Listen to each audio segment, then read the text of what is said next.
And welcome into another episode of Tiger Territory, part of the Foul Territory Network. Detroit Tigers podcast. I'm Kieran Steckley. With me, as always, is a man who could really use a cold one right now. He is Cody Stavenhagen. How you doing? Hey, doing all right, Kieran. It indeed was a long week, and Thursday in particular. Quite a long day at the ballpark, but I don't know. At least I wasn't the home plate umpire. yeah, yeah, that is true. That situation was one of the just many strange, not getting this every day elements of the homestand of the series of Thursday, and obviously we'll get to as much as we can. I just guarantee you, because we're recording this a couple hours after Colt Keith walks the Tigers off.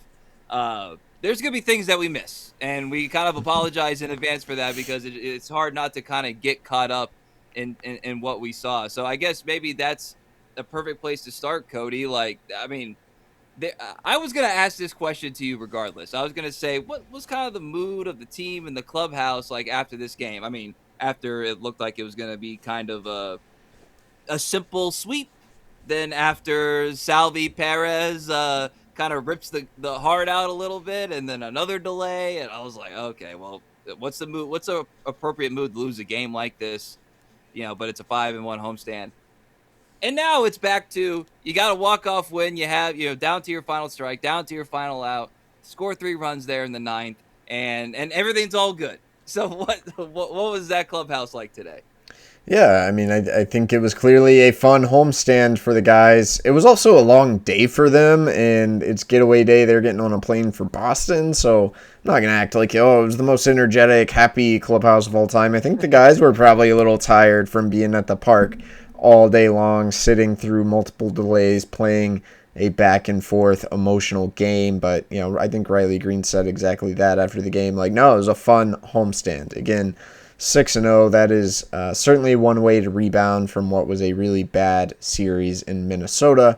You look up, the Tigers are now back above 500, 10-9. It's kind of like, okay, it's almost like a restart. Like, all right, the season's kind of starting now. You get back above 500. You play, not only do you win those games, but as we've talked about a little bit before, you played kind of your brand of baseball for the majority of these 6 games.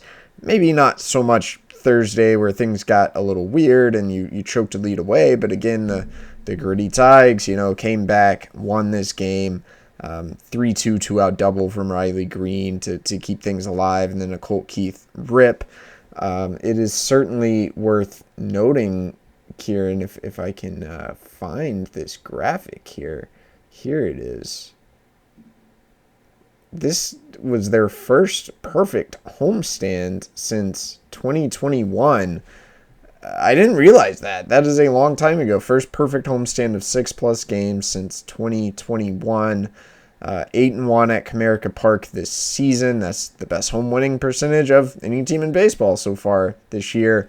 And another shout out to Colt Keith, who is off to a really good start. I'll have an article on Colt up on The Athletic Friday. Maybe you've heard him talking a little bit about this breathing work that he's gotten into, but I went in a little more depth with Colt talking about that and how it's helped them, and learned some stuff myself. You actually want to take in more carbon dioxide, which sounds like a bad thing, but breathe in a little CO2 through your nose, and once you get used to it, you build up tolerance. It'll send some oxygen to your limbs, to your tissues.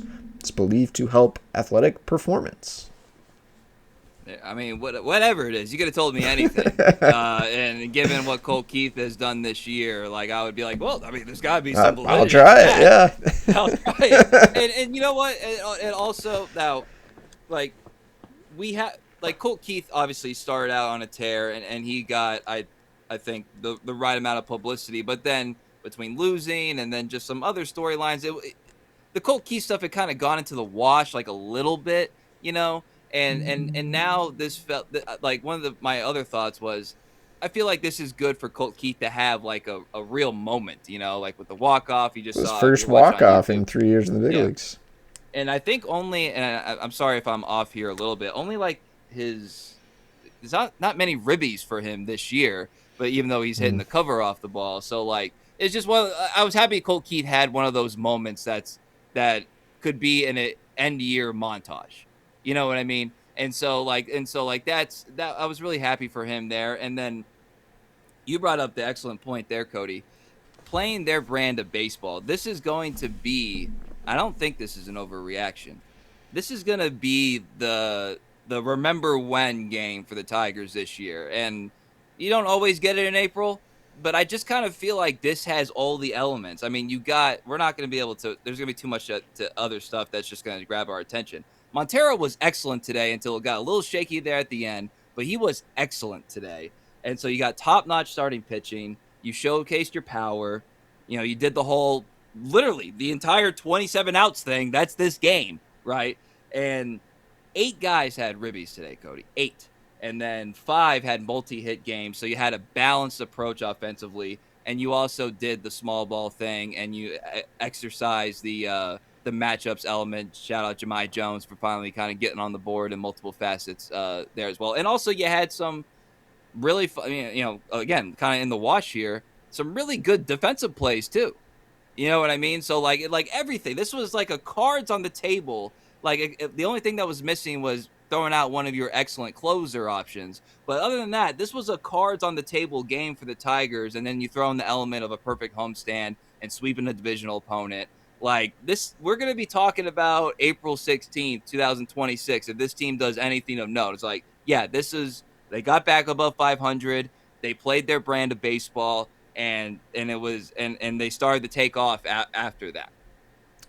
I'm sorry, I got sidetracked when you said small ball, and it reminded me of the Royals bunting with Kyle Isbell against Drew Anderson, fresh off a long a delay. Like what? Like if he had walked a guy on 4 pitches and you had runners on first and second, and they just handed the Tigers a free out. We might not be sitting here having this discussion right now if not for that rather extreme use of small ball.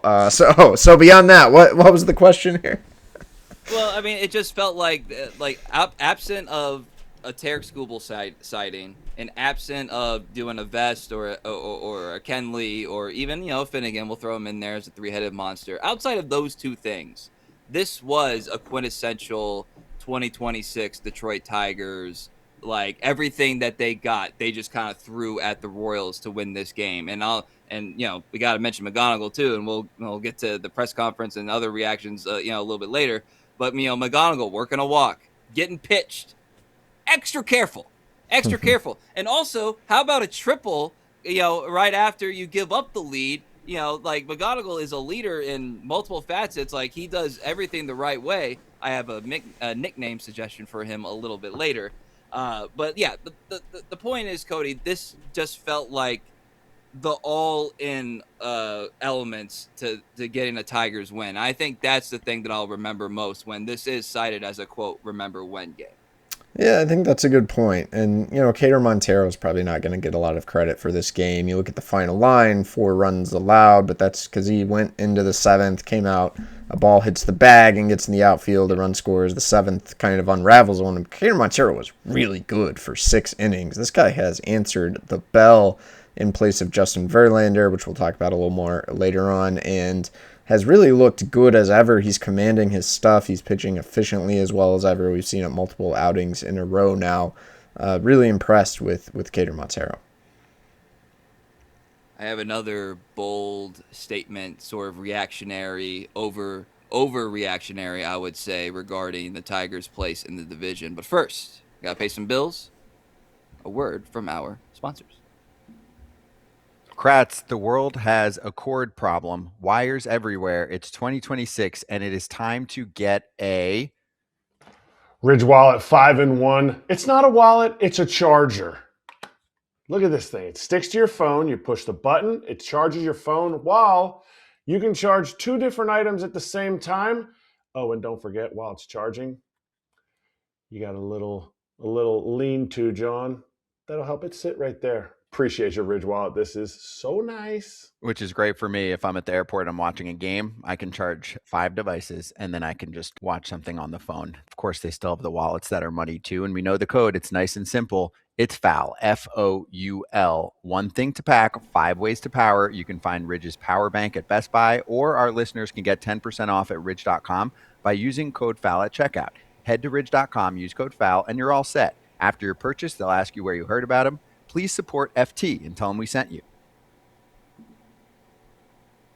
All right, coming back here, Cody. Sometime in the off season or even spring training, I can't remember exactly when, we did a mailbag and we got asked like who we thought the Tigers like kind of big contention was in the division, and I said the Royals because I just kind of keep waiting on them. They were a recent playoff team, and I just kind of kept waiting on them to take a leap. And they certainly have the young talent that keeps you on edge. And look, you won the series, but you only won it by 3 runs, right? So, things were on edge. I think they might be done for the year, dude. Them being the Royals. Because, they're 7-12 now. That's obviously not nothing. Like, it's not like the biggest deal in the world, obviously. But look, man, you're struggling to hit the ball. You lost the series to a divisional opponent. Things look dire, and then you get the lead. And you get the little things that kind of go your way, like Bobby Witt Jr. just kind of like, the bat makes contact with the ball and it just really goes in the only place in the infield where, like, that's going to be a non-contested infield hit. And you get the Tigers overly aggressive on the base pass, and you get another out at home, right? Shout out Jack, man. I do love watching him. I hope he gets the bat going because he could be a fun player that's going to keep me up at night for years to come. And you get the Tigers down to their last strike with a multi-run lead in the 9th inning after getting insurance, and instead you lose it. And it's like, if we were doing a Royals podcast, I would be on here being like, I just don't know what more can go your way in order to snatch a win and maybe feel good about yourself go after what was a tough beginning of the week. This feels like if it's a remember game for the Tigers, this could be a remember game for the Royals, man. It just feels like a pretty defeatist way to go out, and it's only April 16th, but that's how I feel right now. Oof. I will just say there was a time in about July of last year where people thought the Cleveland Guardians were done, so let's never say never here. And also, as long as the Royals have Bobby Witt, Cole Reagan, Seth Lugo, Chris Bubich, I'm not going to say they're done by any means. No, you're right. It's just a tough way to lose a series, get swept, lose by 3 runs. Like, it's tough. And if you have all these things go against you. They're still looking okay in terms of run differential. There you go. The good old run differential. All right. Let's get to some other news elements here, Cody. Probably the most kind of like is the backside of the coin with how good Montero has looked is that he's pitching right now because Justin Verlander is hurt, and I don't know what we would call the update today. It just kind of felt like news. Like I can't say it was good news. I guess it technically wasn't bad news, but there was nothing really to latch onto in terms of how AJ was talking about it. You could tell he was using his words carefully. So I don't know. It just seems like we're just like treading water with Justin Verlander right now. Is that kind of like a good way to put it? Probably. I'll start this little segment by taking the listeners behind the scenes a little bit. This is how the sausage of baseball reporting is made. It's a very glamorous lifestyle. I'm in the Tigers clubhouse today, and Zach McKinstry walks across the room, and no one else really seems to notice. A couple other reporters weren't there this morning, so I was like, well, I wasn't really planning to ask him a bunch of questions. I was just gonna be like, hey, what happened last night? You good? And so I go over to McKinstry, and McKinstry's like, honestly, he's like the most normal dude on the team, like very friendly, and he's kind of changing into his hoodie and seems to just kind of like pretend I'm not there. And his locker is like right by the exit, so he just kind of starts heading for the exit. I'm like, hey Zach, you all right? And he just goes, yeah, I'm all right. And I was like, all right, that was a little weird. And then Verlander was high on the list of people I wanted to talk to because I knew he had thrown a bullpen the day before. So it was Evan Petzold and I, when Verlander appeared, walked over to the locker, and JV kind of pulled the pretending we're not there type thing and just started walking toward the training room. And I was like, ouch, okay, really getting big leagued here. So I was like, Justin, you have a second to check in? And he kind of looks back and he says, no, I have some work to do. So I'm a firm 0 for 2 there, and I'm kind of like, all right. I mean, I don't, just now getting to know Verlander, but most of these guys I've covered for a while. Some players you have better rapport with than others, but I think, the Tigers are a pretty good group to deal with. So I'm like, wait, it's not me, right? Like, did I do? Are they mad? Like, yeah. And I was like, either I did something that I'm not aware of, or both of these guys are not doing so well. So AJ Hinch's press conference is there. I asked him about Justin Verlander, and the answer, I'll try to characterize it accurately, AJ Hinch said. I think he's doing okay. I don't think he's necessarily taking a step forward, and he hasn't taken a step back. He had a bullpen yesterday that went okay. It wasn't quite to the level that I think he wanted or that we wanted, but it wasn't a setback of some sort or making things worse. That quote kind of goes on to say more of the same. We've got to make sure we get this right. He's not quite to 100% yet where we can advance to game activity, AJ said. Again, hard to know exactly what to make. We don't want to speculate too much. I would say, talking about track records, my track record of being right about what Scott Harris will do. Like, I think AJ Hinch's track record of saying it's not a setback when it actually is a setback is like, I don't want to know the percentage there. We'll see, but let's be reminded we started with kind of like, hey, this is no big deal. Verlander had said if this were a different time of year, I could pitch through it. And now we're here. Actually, I believe April 16th, this was the day he was first eligible to be activated. And his bullpen didn't seem to go as well as he or the team wanted. So I don't know what that means, but I certainly would not take that as good news. I'm taking it as a little bit of bad news. Yeah, I mean, the only good news element is that at least you feel comfortable with what his spot in the rotation is doing right now. Arguably better, maybe, but I obviously people still want to see Verlander, and I think it's important he gets back on the mound and hopefully pitches well. There's several things that have happened this season, or trends that have gone this season that I've had to just constantly kind of beat in my head. It's like, it's April this. So, like, Verlander, as kind of weird as it is right now and disappointing, in his one outing, it is something where it's like, all right, it's April 16th. It's April 16th. Like, it's just like, if this is going to be a long season, I don't mind them, in theory, just taking the real slow, long approach, especially when you have Montero and what he's doing. I am not panicked, but I still would like, I don't know, some sort of little like good indication. Maybe if he like smiled at you or something, I would feel a little bit better. But that, we didn't get that. All we could do is react with what we got. And then McKinstry was weird, man, because I think we would all say McKinstry is a dog. And a guy that I'll be honest, like I was kind of a little surprised that he went immediately into the clubhouse, like after having contact at third base. I thought like it was like no question, not even like being coerced in there. He just went immediately into the clubhouse after the inning. So I was like a little surprised by that, and then he didn't come out and only because again I just think of him as this like dog. I just thought like it might be a little bit, but then I didn't know that he was dealing with a couple other things too. So it kind of seems like he's beat up a little bit. Is that like a good way to put it? And if he's treating you that way, I don't know, man. He's a valuable piece and like a roster spot that AJ likes to use. You gotta start thinking like, is IL possible? And then what would that move be? Right. So yeah, after asking AJ about Verlander, I asked him about McKinstry and just said, hey, have you checked in? And he said, yeah, he's pretty banged up. He's not moving around well this morning. I guess there's like three different things. If you watched that Wednesday game, Jack Caglione kind of slid into him, and I don't know if it got his wrist or like jammed his shoulder. Something happened on that play.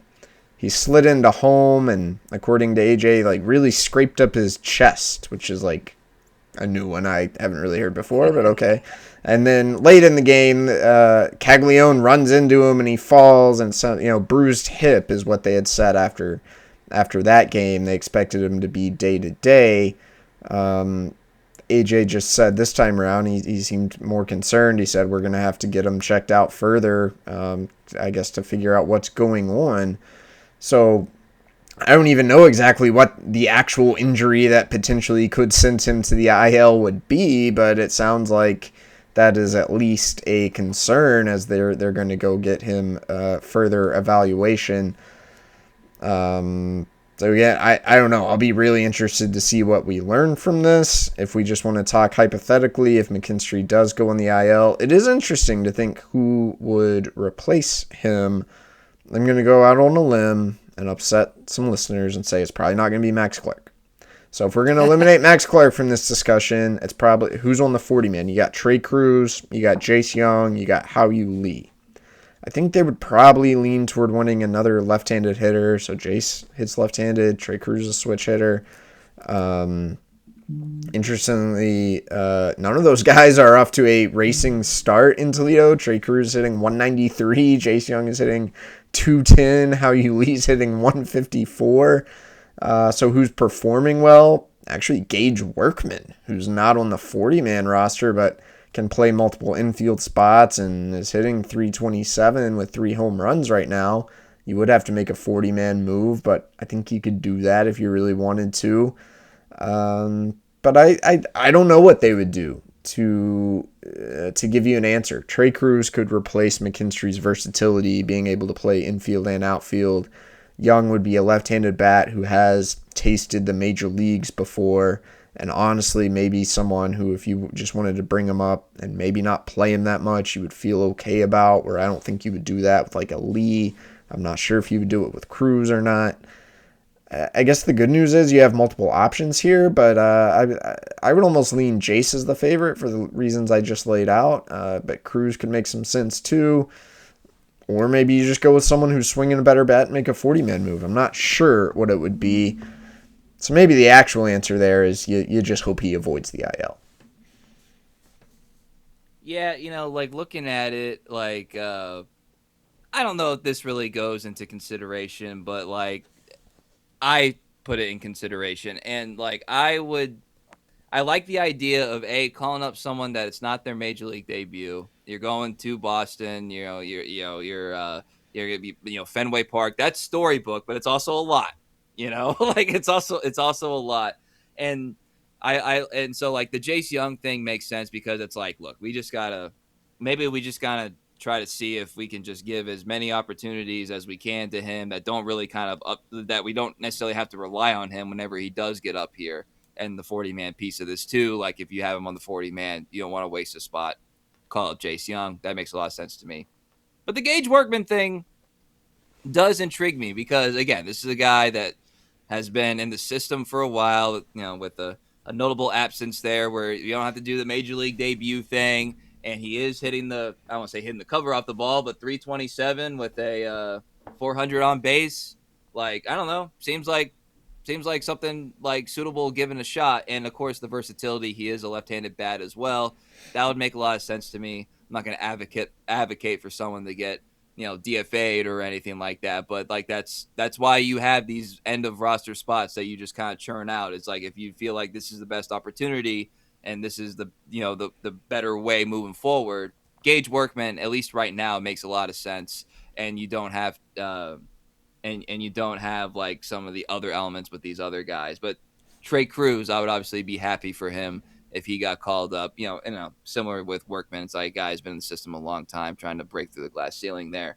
And in theory, Trey shouldn't be overwhelmed with the moment, given obviously he's comes from a baseball family. But the bottom line is though, if McKinstry can't play this series, which indications seem like that could be difficult if he could, then like, if you're an all 26 team like the Tigers are, you can't just go with 25. Or I mean, you can, but you shouldn't. You know what I mean? So I mean, that's probably something we'll wake up tomorrow or Saturday afternoon, morning, or whatever, and just kind of be like, all right, they tried it, they gave it as the best shot that they could, but it's just better for him. Again, it's April 16th. Do you need to play Zach McKinstry, who is a movement player, when he can't move around all that well? I would say it might be the wise decision too to shelve him for a second if it is that bad. Yeah, again, I don't think we know quite enough yet to really opine, but we will certainly find out soon. All right, let's go to the topic of the week in Tigerland and in Major League Baseball to a certain extent. It's Kevin McGonigle. We did a instant reaction episode regarding his contract extension. Since then, Cody, it's 8 years, 150 up to 160 with escalators. In case you guys missed it. Since then, there has been a press conference. Kevin in a suit with family and getting questions from the media. Scott Harris there, Greenberg there. And then also a little funny moment with Tarek Skubal at the end there. So just kind of take us. What was your, you've attended press conferences like this before, but it was a little bit different because McGonigle has like the world at his fingertips right now. What was that moment like for you and seeing him and his family, who you've talked to with your reporting and all that stuff? How was the presser? Yeah, it was good. That was kind of what stood out the whole time. Is just like, man, this talk about being on top of the world. Kevin McGonigle had a car dealership give him the keys to a Mercedes, and then he signed a $150 million contract. He made the major league roster, made his major league debut, hit his first major league home run, is killing it. Like the last 2 to 3 weeks of his life are got to be about as good as it gets, right? And he is 21 and has handled it so well. I continue to be impressed. Also to the point I'm like a little worried. Like again, just I've seen athletes go through this before. Like there's a cost, unfortunately, to this. Whether it's as simple as more fame and the drawbacks that come with that, or all these things. Like I hope he continues to handle it well. I hope he continues to handle the pressure and the attention, because it's been a lot on him. But he's been pretty unflappable. And this press conference was the first time he maybe wasn't completely unflappable. He could barely get through his opening answer as he kind of looked down at mom and dad in the front row and said I love you and thanked him for the time they invested, the money they spent to get him to that point. So that was obviously touching moment. His parents were very proud. His mom was kind of fighting back tears the whole time. His dad, my man Kevin George, talked about the contract negotiations. He said, talking about Kevin's mom, he said she was the good cop, I was the bad cop. So Kevin George stays Kevin George, which I appreciate. Tarek Skubal razzing him about taking the boys out for dinner. And I also thought Scott Harris just kind of hyped up Kevin McGonigle the whole time. He's like, I haven't seen the debut this impressive. Like, he's so polished. He's all these things. Which is kind of the opposite of how AJ Hinch has talked. Like, AJ obviously loves Kevin, but AJ is very much like, he is still young. He is still learning the nuances of the game. Trying to, he's been through this with many young players before.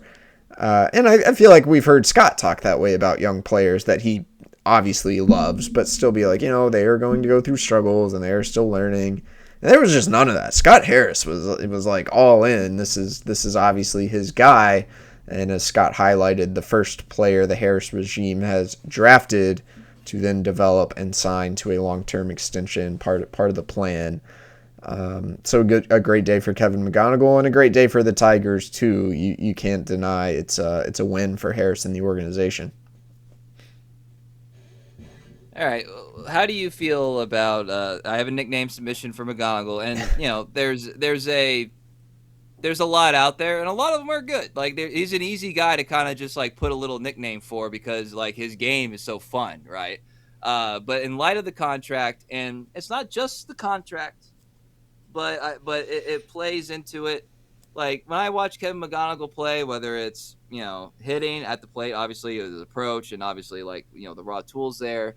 Whether it's running the bases, tagged up in a situation, key situation today as well, does the little things. And then in the field too, he had all these things happened today. He had a great play down on the foul territory. To throw out, was it Garcia? Was Garcia running there?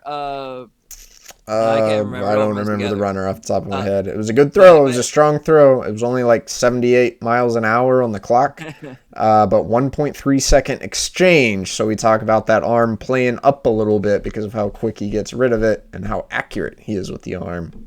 That was a great example. everything he does is money. Money McGonigle. And then he Money gets the contract. McGonigle. Yeah, now he has the money to back it up. It might almost seem distasteful a little bit, but I like it. You're right. He's an easy guy to make the nicknames for. Some of them are already out there on Twitter. Magoo is easily the worst one of them all. We got to get rid of Magoo. What is that? But like the McGonigle, Gone, like in all caps is great. Or just the professor, if you're into the Harry Potter reference. I love some of that. So like there's some good possibilities out there. Magoo is the weakest one. We gotta part ways with Magoo. We can do better than that. We can do better than that. But in seriousness, like next time he makes a play or does something like spectacular, you just feel like, man, that guy's money, and it works, it works. So that's all I'll say about that. All right, going with let's what we've talked about this guy. We gotta give him a couple minutes here, Cody, as we wrap up. We've talked about his struggles and like giving him some space. But Jahmai Jones has had, like, outside of, being an everyday player who can't do squat, like, at the plate, like, he's had a pretty as rough a go as, like, his start to a season could be. Number one, he's just not playing that much, with the right-handed laden starters that the Tigers faced to begin the year. And then number two, he just hadn't gotten a hit until today. He had an RBI. He was sick as well earlier this week. We talked about that. So it seemed like the team was really excited when he got that base knock, not just for the run, but just like, their guy finally experienced, some success or whatever. So I just wanted to say, like, hey, good for Jahmai. That was awesome to see. And then kind of ask you, like, how is Jahmai? He's one of these guys that just feels like the world is great. Everything's awesome. Like, he just seems like a nice guy. So this had to be tough for him, given all those factors I said. So hopefully, he was able to kind of show that too. But how is Jahmai? Yeah, I think he's okay. I mean, all I've seen from Jahmai is like feeling good. You're right. He's a pretty happy, upbeat guy, high on the list of players who just still feel like normal guys.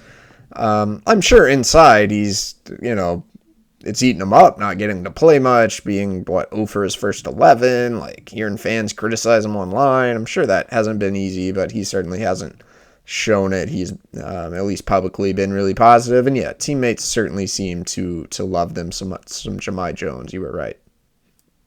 So yeah, another guy we need to do a quick shout out. How about Jack Flaherty having a nice outing, really hitting his spots well, working the lower rail.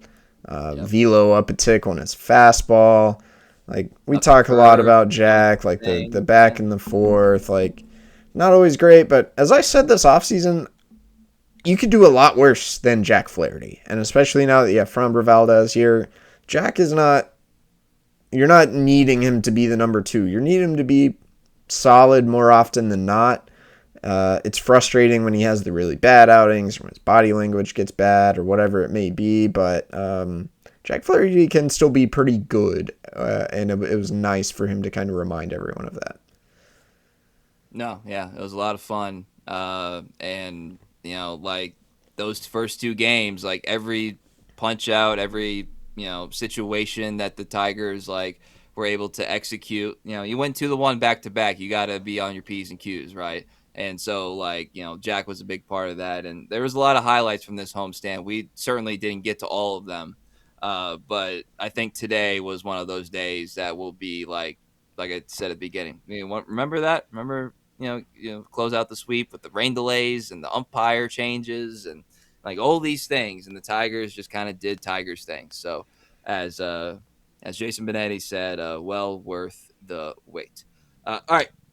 You guys can follow us on X, formerly known as Twitter, at Cody Stavenhagen. I'm at Kieran_Steckley, at Tiger Territory _. Be sure to subscribe on YouTube so we can help grow that channel. We're approaching 3,000 subscribers. Like to get there by Memorial Day. That's just a deadline I made up, but it would be nice if we did, right? And then Apple, Spotify, 5-star review if you feel so inclined. We appreciate all you guys. So for Cody Stavenhagen, I'm Kieran Steckley. Everybody have a great day.